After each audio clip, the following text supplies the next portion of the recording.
Hey folks, having trouble with your crepe myrtles, not blooming on schedule with you? We'll talk a little bit about crepe myrtles. We have the famous dynamite crepe myrtle with the explosion of color, probably one of the most popular ones. There's early, mid-season, and late-season varieties of crepe myrtles as far as their blooming cycle goes. So yours could be just a late blooming variety, but they will usually start around May as far as their blooming, and some of the late ones could be as late as August to start blooming. Also, you want to make sure if your crepe myrtle is getting a little bit of shade, maybe just a half a day in the afternoon or something like that, then the flowering is going to be a little bit more delayed, so it might still going to flower, but a little bit later.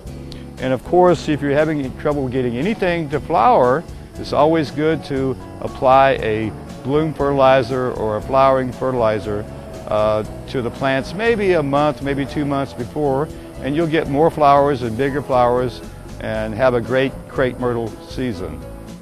Now, another little trick with crepe myrtles, the early blooming varieties, the ones that bloom first, and maybe even the mid-season varieties, once their first flowering is finished, our summers are so long in Central Florida, we can deadhead those, cut those spent flowers off, and there's enough time left in the summer that they can rebloom a second time.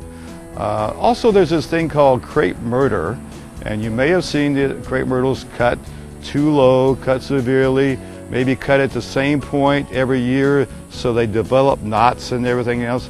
And really the truth is that crepe myrtles do not have to be pruned.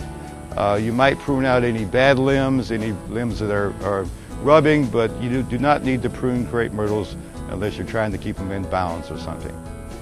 Thanks folks, Jim Hunter with your short and sweet tip of the day.